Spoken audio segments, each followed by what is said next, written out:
Olá pessoal, nós estamos de volta e na nossa aula do dia de hoje nós vamos continuar falando aí mais um pouquinho para você a respeito de urbanização.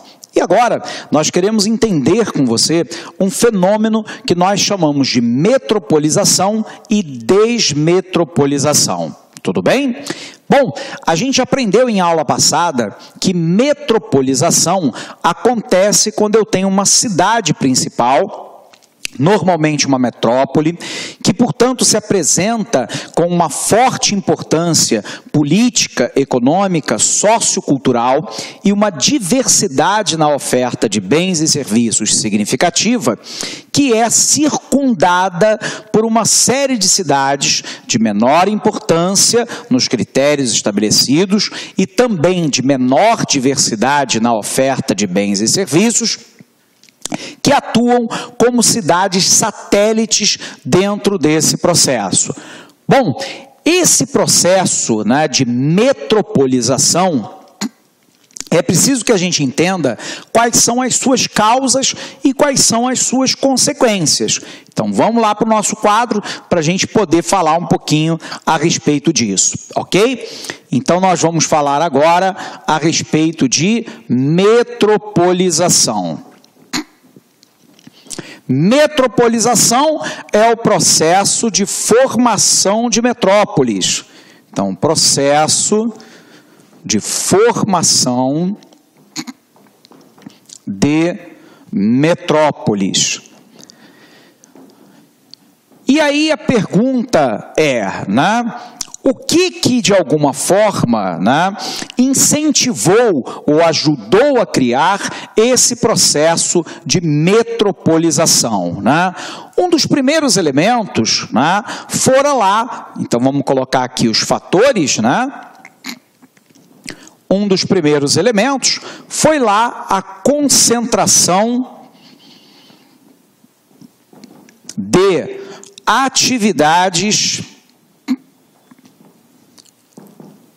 econômicas urbanas. Dentre elas, né, se destacam, obviamente, as indústrias e o setor terciário de comércio e serviços. Então, quando a gente fala de metropolização, que é o processo, né, de crescimento de uma interdependência, né, entre várias cidades em torno de uma metrópole qualquer, que exerce a sua influência sobre as cidades satélites, o primeiro elemento determinante dessa metropolização é a concentração de atividades econômicas urbanas. Então, à medida que eu mudo a minha matriz econômica do setor primário para o setor secundário e passando por este ou não para o setor terciário, comércio e serviços, sabendo que ambos, o setor secundário, indústria e construção civil, bem como o setor terciário, são atividades urbanas, à medida em que eu concentro isso, né, nas metrópoles, tudo bem? Eu acabo, né, de alguma forma, criando cidades do entorno que são interdependentes entre si e subordinadas a uma metrópole dita central. Então, a concentração de atividades econômicas urbanas, como indústrias e o setor terciário, em torno de uma cidade principal, que é a cidade metropolitana ou a metrópole, faz criar no entorno dela um fluxo, né, de pessoas, de capital financeiro, de bens e serviços, de cultura, criando uma relação de dependência com outras cidades menores, classificando-se então por uma metropolização. Por um outro lado, a gente vai observar o seguinte, vamos apagar aqui.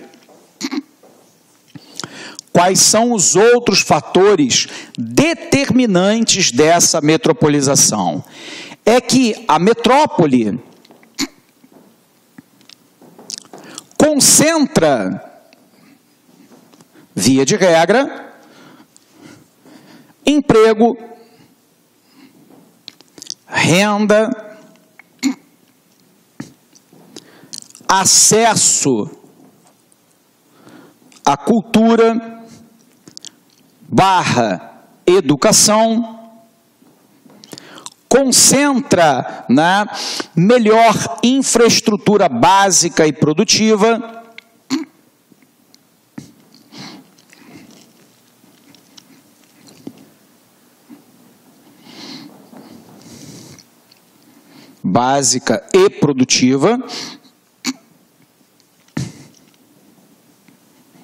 o que acaba sendo uma grande atração para a população. Então, observe, né?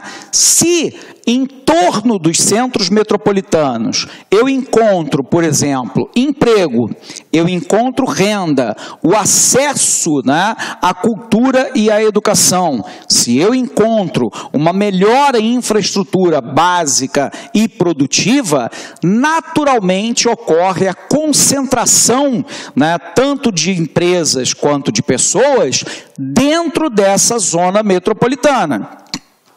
E isso provoca um fluxo intenso, mediado pela comunicação e pelos transportes, né, de pessoas, de bens, serviços, cultura, informações e por aí vai. Esse processo, né, de metropolização se fez acompanhar também porque a metrópole, sobretudo em países em desenvolvimento como o Brasil, foram aquelas que receberam vantagens locacionais primeiro. Então vamos colocar essas vantagens aqui. As metrópoles concentraram historicamente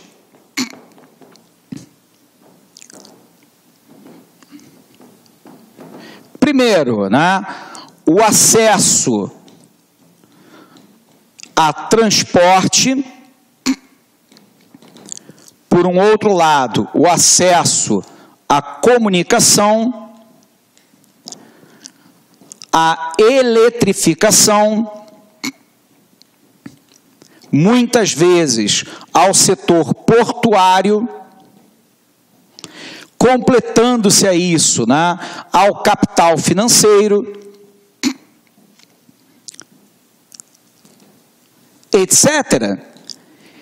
E aí, se eu tenho dentro de uma metrópole, né, que concentraram historicamente nessa metrópole o acesso a transporte, a comunicação, eletrificação, ao setor portuário, ao capital financeiro, à mão de obra com maior qualificação, é absolutamente natural de que firmas e pessoas tenham a tendência a se localizar em torno de uma área metropolitana. No entanto, nós acabamos de dizer para você que nós temos um fenômeno de metropolização que marca países em desenvolvimento como o Brasil, né, fundamentalmente de 1930, início do nosso processo de industrialização e urbanização, até a década de 1980.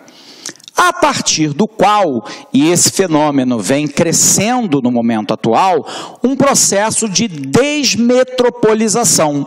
Então vamos lá tentar entender essa desmetropolização, que é um processo contínuo, né, de desconcentração espacial de bens e serviços do setor produtivo e de pessoas em direção a cidades pequenas e médias do interior. Então, nós vamos lá para um processo de desmetropolização. O Brasil passa por esse processo. A desmetropolização, ela conta com fatores de atração e com fatores de repulsão. Então, primeiro, é o fator de atração das cidades pequenas e médias, que hoje no Brasil já apresentam taxas de crescimento populacional e de firmas maiores do que grandes metrópoles brasileiras. Então, quais são os fatores de atração dessas cidades? primeiro, né, eu tenho um baixo custo de vida. Via de regra, nessas cidades eu tenho mais qualidade de vida, entendido aqui qualidade de vida como acesso a um ar mais puro, um trânsito menos caótico, uma saúde e uma educação de melhor qualidade, acesso à moradia a um custo menor e por aí vai. Então eu tenho um baixo custo de vida se comparado à metrópole, eu tenho mais qualidade de vida relacionada, né, ao acesso à moradia, ao meio ambiente, a um ar mais puro, saúde, educação, indicadores de violência menores, e por aí vai. Nós temos ainda um processo de desconcentração espacial relativa das atividades econômicas. O nome é pomposo, a explicação é simples. Historicamente, as atividades econômicas se concentraram nas grandes metrópoles. Em virtude do quê? Né? Do acesso ao mercado de crédito, acesso a linhas de financiamento, eletrificação, transporte, concentração de mão de obra mais qualificada, mercado consumidor, acesso ao setor ferroviário, rodoviário e portuário, bem como aeroportuário, e por aí vai. Só que agora nós estamos observando que o setor produtivo de baixa tecnologia, e o que é que nós estamos entendendo por setor de baixa tecnologia? Aquele vinculado à primeira e à segunda revolução industrial. Portanto, né, calçado, tecido, couro, roupa, eletroeletrônico, metal mecânico, automobilístico, química, né, e por aí vai, esse tipo de atividade econômica está saindo dos grandes centros em direção a cidades pequenas e médias no interior. É o caso da Ford, que foi para Camaçari, na Bahia, é o caso da Hyundai, que foi para Catalão, em Goiás, é o caso da Peugeot, Renault, Citroën, que foi para Resende, no interior do estado do Rio de Janeiro. O que essas empresas estão buscando? Elas estão buscando algo que nós chamamos de vantagens locacionais. Uma mão de obra mais barata, sindicatos mais fracos, por um outro lado, terrenos a preços mais baixos, boa infraestrutura, proximidade com o centro, né, de exportação ou escoamento de mercadoria, e por aí vai. Se parte do setor industrial ou das atividades econômicas está se desconcentrando, o emprego agora não é alcançado somente na metrópole ou na região metropolitana. Ele também pode ser obtido em cidades pequenas e médias. E aí, naturalmente, parte da população vai para lá. Então, o primeiro elemento, baixo custo de vida, mais qualidade de vida, desconcentração espacial relativa das atividades econômicas, são os principais elementos, tudo bem, de cidades pequenas e médias, caracterizando um processo de desmetropolização. Mas eu tenho ainda o fator de repulsão das grandes cidades. Então vamos colocá-la aqui.